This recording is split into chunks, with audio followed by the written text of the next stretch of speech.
किसानों नमस्कार। हम समय समय पर प्रगतिशील किसान और वैज्ञानिकों से मिलवाते रहते हैं। हमने आमंत्रित किया है डॉक्टर विनोद कुमार सचान जी को, उप कृषि निदेशक, संभागीय कृषि प्रदर्शन एवं प्रशिक्षण केंद्र झांसी। स्टूडियो आपका बहुत बहुत स्वागत है। नमस्कार। तो डॉक्टर साहब, आजकल हम देख रहे हैं कि कृषि उपज का उत्पादन बढ़ा है। गुणवत्ता युक्त उपज निरोगी जीवन का आधार प्राकृतिक खेती है। तो सबसे पहले तो हमारे किसान भाइयों को आप बताएंगे प्राकृतिक खेती है जो क्या है। देखिए किसान भाइयों, मैं आपको बता दूं, अभी जो हम लोग कर रहे हैं वो रासायनिक खेती कर रहे हैं। रासायनिक खेती में हम अपने फसलों की उपज को बढ़ाने के लिए रासायनिक उर्वरकों का प्रयोग करते हैं, और फसल में कोई कीड़ा लग जाता है तो कीटनाशक का प्रयोग करते हैं। जब कोई बीमारी लगती है तो हम फफूंदनाशक का प्रयोग करते हैं, और खरपतवार लगता है तो खरपतवार नाशी रसायन का प्रयोग करते हैं। ये रासायनिक खेती की विधा में आपकी लागत भी बढ़ती है, और ये जो रसायनों का उपयोग है वो मानव स्वास्थ्य के लिए बहुत हानिकारक है। जमीन को तो बर्बाद करता ही है, और मनुष्य में नाना प्रकार की बीमारियां पैदा होती हैं।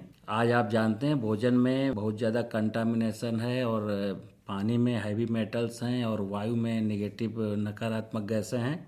तो आज का जो विषय प्राकृतिक खेती का, तो प्राकृतिक खेती की सरल बात बता दूं कि प्रकृति की व्यवस्था के अनुसार, जैसे कहीं पर जमीन राकर है, कहीं पड़ुआ है, कहीं मार है, कहीं काबर है, फिर उनके पास कहीं पानी कम है, कहीं पानी ज्यादा है, कहीं जंगल है, कहीं जंगल नहीं है। तो किसान भाइयों, प्राकृतिक खेती का मतलब होता है कि आप अपने खेत के आसपास की प्रकृति को अपनी खुली आंखों से देखेंगे, और देखेंगे कि आपकी जमीन की उर्वरता कैसी है। उर्वरता को ध्यान में रख करके उसी प्रकार की फसल बोएं। जैसे अगर खेत में जीवांश कार्बन कम हो गया है, 8 साल पहले प्रधानमंत्री मृदा स्वास्थ्य कार्ड योजना के माध्यम से देश के हर किसान की मिट्टी की जांच कराई गई है, और हर किसान को ये हेल्थ कार्ड दिए गए हैं। उसमें आप जब देखेंगे कि आपके खेत में अगर जीवांश कार्बन 0.3 है, तो ये जान लीजिए कि रबी में उसमें गेहूं मत। का नाम प्राकृतिक खेती है। यदि आपके यहाँ पानी की कमी है तो भी गेहूं की खेती न करें। प्राकृतिक खेती का सीधा संबंध है कि हमारी जो प्रकृति की व्यवस्थाएं हैं, भूमि की उर्वरता को, पानी की उपलब्धता को बढ़ाऊं।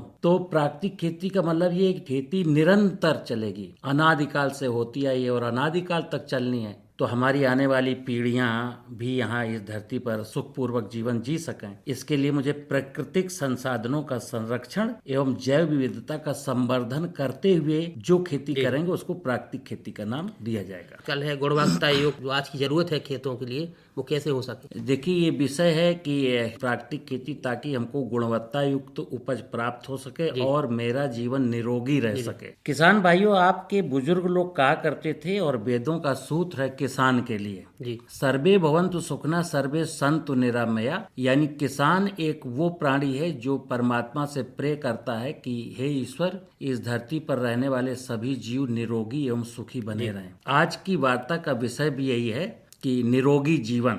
निरोगी जीवन कब होगा? कहते हैं पहला सुख निरोगी काया। तो निरोगी रहने के लिए 3 चीजों की जरूरत है।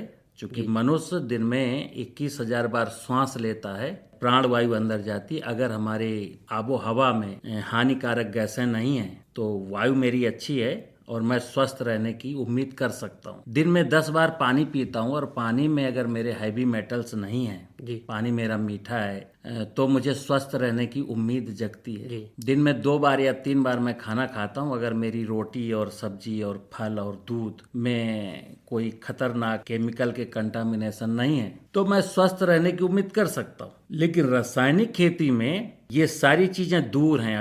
अभी मेरे खाद्यान्न में भी केमिकल की कंटामिनेशन है, पानी में भी केमिकल की कंटामिनेशन है, और हवा में भी केमिकल के कंटामिनेशन है। तो जहाँ विषय है कि मैं निरोगी जीवन जी सकूं, तो कैसे जीऊंगा? तो इसलिए प्राकृतिक खेती जरूरी है। तो डॉक्टर साहब, जैसे कितने साल तक हमारे जो किसान भाई हैं प्राकृतिक खेती करें या जैविक खाद अपनाएं, तब वो अपने गुणवत्ता युक्त उपज ले सके? देखिए, अभी एक भ्रांति किसानों के दिमाग में ये बैठाई गई है कि इसमें बहुत टाइम लगता है। मैं कहता हूँ किसान भाइयों, बिल्कुल नहीं लगता। ये काम हमको बरसात के पहले से प्लान करना होता है। जो किसान भाई आज मेरी बात सुन रहे हैं, अगर वो चाहते हो कि मैं बिना केमिकल की खेती करूंगा और ऐसी खेती करूंगा जिसमें लागत बहुत कम हो और मुझे मुनाफा ज्यादा हो और मैं स्वस्थ जीवन जी सकूं, अपनी धरती माता को भी स्वस्थ रख सकूं, तो ये प्लानिंग आपको अप्रैल में करनी पड़ेगी। और अप्रैल में प्लानिंग क्या है कि मेरे खेत में जिस हिसाब से स्लोप है, अगर किसी किसान का 5 एकड़ का खेत है और एक ही खेत है तो उसको 2 या 3 टुकड़ों में डिवाइड करना है और उसकी मेड़बंदी करनी है। बारिश आने के पहले किसान को अपने खेत की मेड़बंदी कर लेनी है, ताकि वर्षा के सीजन में जब पानी बरसेगा तो पानी आपके खेत में ही रुक सके, ताकि आपकी जमीन की उर्वरा शक्ति बढ़ सके। और जमीन खेत में पानी ज्यादा होगा तो रबी में जब आप फसल बोएंगे तो पलेवा की जरूरत नहीं पड़ेगी। तो पहला काम करना है कि बारिश के पहले हमको खेत की मेड़ बना लेनी है। दूसरा काम करना है कि एक आज की तारीख में चूंकि पीछे हमने बहुत सारा रसायन डाला, उसकी वजह से सूक्ष्म जीव मर गए हैं, तो जीवामृत बनाना है। जीवामृत की कहानी बहुत सारे लोगों ने सुनी होगी, नहीं तो अभी तो हमसे बात कर सकते हैं और जीवामृत बनाने की पूरी विधि, जीवामृत का जो कल्चर है वो निःशुल्क कैसे मिलेगा ये भी मैं किसानों को प्रोवाइड करा दूंगा। जमीन में जीवाणु मर गए और जमीन को जीवाणु ही बनाते हैं, और जीवाणु नहीं है इसलिए जमीन को तो मैं माँ कहता हूँ। तो माँ में जो जीवन था उसको मैं केमिकल डाल के नष्ट कर चुका हूँ, और अब जब मैं जीवन माँ का लौटा दूंगा तो माँ हमारी संपन्न हो जाएगी। और जब खरीफ में फसल बोएंगे तो आपको डीएपी, पोटास, जिंक, सल्फर जैसी किसी वस्तु की जरूरत नहीं रहेगी। प्रारंभ में थोड़ा सा नाइट्रोजन की जरूरत पड़ेगी। तो आप देखिएगा जमीन में जीवित जीव लाभदायक होते हैं तो फसल में कोई रोग नहीं लगता है। इधर आपने पानी वर्षा का बचा लिया तो पानी की जरूरत थोड़ी सी कम हुई और नाइट्रोजन बारिश की वहां से मिल गई। तीसरी बात है, पीछे आप याद करना किसान भाइयों, पहले आपके खेतों की मेड़ों पर बहुत सारे पेड़ होते थे, लेकिन कालांतर में हमने इन सब पेड़ों को काटा है। तो जब तक खेत की मेड़ बना ली और खेत की मेड़ पर पेड़ नहीं लगाएंगे और चिड़ियां आपके खेतों में नहीं होंगी। और कोई ऐसी फसल बोते हैं जिसमें इंसेक्ट लगता है, जैसे मान लो यहाँ दलहन होता है, दलहन की फसल में इल्ली लगेगी। अगर किसान भाइयों इल्ली लगेगी और आपके खेत की मेड़ पर पेड़ नहीं है, चिड़ियां नहीं है, तो आपको फिर मैं बता दूं प्राकृतिक खेती नहीं कर पाएंगे। फिर इंसेक्ट से बचने के लिए आपको इंसेक्टिसाइड डालना पड़ेगा।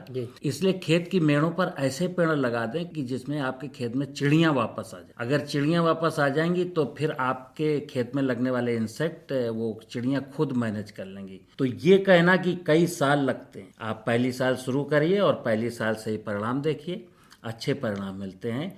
हारना नहीं है, थकना नहीं है। कारण ये कि आने वाली पीढ़ियों का सवाल है, बच्चों के उज्जवल भविष्य का सवाल है। जो हमारे किसान भाई हैं, गोबरी खाद डाल दो तो उससे उपज अच्छी होती है। हर साल डालना चाहिए। देखिए मिनिमम 2 एकड़ पर मिनिमम 1 एनिमल बड़ा होना चाहिए किसान के पास। 5 एकड़ है तो 3 जानवर होने चाहिए। तो 3 जानवरों का जो गोबर है, 3 जानवर जो 5 एकड़ जमीन से फसल अवशेष होगा वही तो खाएंगे, और जो खाएंगे उतना ही गोबर होगा। 3 एकड़ जमीन का जो किसान है वो इस साल इस खेत में, अगले साल अगले खेत में, अगले साल, यानी हर तीसरे साल जो पशुओं का गोबर है 50 कुंटल 60 कुंटल, तो हर साल 1 एकड़ जमीन में इस साल गया, अगले साल 50 कुंटल उसमें गया, अगले साल उसमें गया।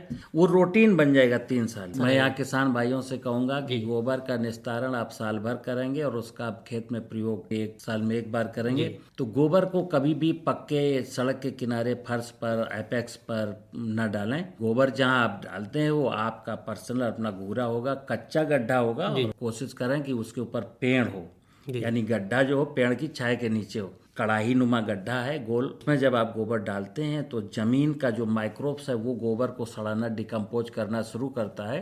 पेड़ की छाया रहेगी तो जो गोबर में नाइट्रोजन है, नाइट्रोजन चूंकि जैसे पदार्थ सूखेगा नाइट्रोजन उसकी निकल भागेगी आसमान पे। शेडेड एरिया रहेगा तो नाइट्रोजन का लॉस कम है। कच्चे गड्ढे में गोबर को आप डालते रहें, साल भर सड़ाते रहें। और जब आप लोग अप्रैल मई जून के महीने में गोबर डालते हैं तो मैं किसान भाइयों से कहूंगा अप्रैल मई जून के महीने में गोबर खेत में ले जाएं, लेकिन अप्रैल मई जून के महीने में बिखेरें नहीं। चूंकि अगर आपकी खेत की मेड़ नहीं है, गोबर सूख गया है और अच्छी बारिश हो गई तो डाला था गोबर रामधनी ने और चला गया वो श्यामधनी के खेत में, तो मेड़ होगी। मैंने जो बोला पहले मेड़ बना लीजिए, मेड़ होगी तो गोबर वहीं रुकेगा। दूसरा, जब भी डालें तो डाल करके जुताई कर दें ताकि गोबर जमीन के नीचे मिक्स हो जाए। पानी नमी की दशा में इसमें डिकम्पोजिशन होगा। तो गोबर सूखा जो डाल रहा है तो सड़क के किनारे न डालें, जो गाय भैंस का गोबर लोग सड़क किनारे डालते हैं वो न डालें, इसको गड्ढे में सड़ाएं। दूसरा, अप्रैल मई जून में इतने खेतों में छोटे छोटे ढेर लगा के छोड़ के ना आए, उसको खेत में ले जाएं, पेड़ के नीचे इकट्ठा गोबर करते हैं और जैसे ही 1-2 पानी बरस जाए तब इसको खेत में बिखेर करके जुताई करते हैं। डॉक्टर साहब, खेती में लागत बढ़ रही है और मुनाफा कम हो रहा है, इसका क्या कारण मानते हैं? देखिए, मैंने पहले प्रारंभ के चरण में बताया खेत में जीवांश कम हो गया।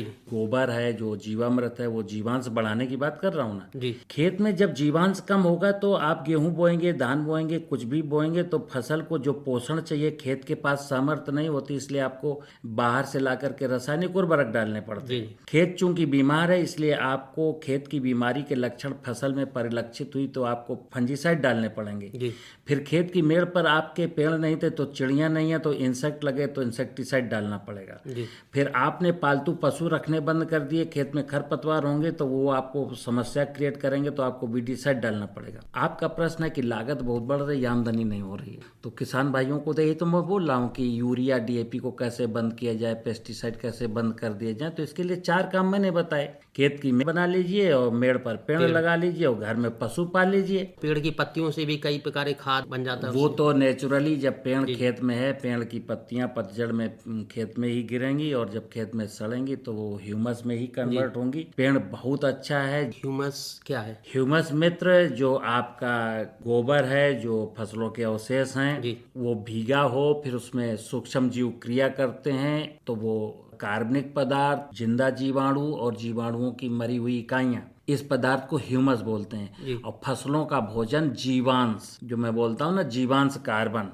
जी। कार्बन तो हो गया कार्बनिक पदार्थ और जीवांश हो गया मरे हुए जीव। तो मरे हुए जीव, जिंदा जीव, कार्बन, ये मिला करके बनता है ह्यूमस। लेकिन फसलों को जो जरूरत होती है जीवांश की, किसान भाई अगर जीवामृत डालेंगे, कार्बनिक पदार्थ ज्यादा डालेंगे तो खेतों में जीवांश ज्यादा पैदा होगा और फसलों को उर्वरकों की जरूरत नहीं। चलते चलते किसान भाइयों से आपकी क्या सलाह है? मैं अपने क्षेत्र के बुंदेलखंड के किसान जो आपकी आकाशवाणी से जुड़े हैं उनसे एक ही निवेदन है कि मित्र, लालच छोड़ करके धरती माता के बारे में अपनी उस परिवेश, जो परिवेश आपको सदियों से, हमारी अनादिकाल से पीढ़ियों को पालता आया है, उस प्रकृति रूपी परिवेश को जिंदा बनाए रखना ही प्राकृतिक खेती है। क्योंकि हम इस धरती के अंतिम व्यक्ति नहीं है, मेरे मरने के बाद आने वाली पीढ़ियों को भी इसी धरती में जिंदा रहना है। तो बच्चों की खुशियों के लिए थोड़ा सा हमको सोचना पड़ेगा और प्राकृतिक खेती की ओर लौटना पड़ेगा। और निश्चित मैं आपको वचन देता हूं कि प्राकृतिक खेती करने वाले जो किसान है उनकी आमदनी बढ़ती है, घटती नहीं है। बहुत बहुत धन्यवाद डॉक्टर साहब, आप हमारे स्टूडियो में आए। इतनी बढ़िया जानकारी। निश्चित है कि जो हमारे किसान भाई हैं और जो श्रोता भाई हैं इससे जरूर लाभ लेंगे। बहुत बहुत धन्यवाद।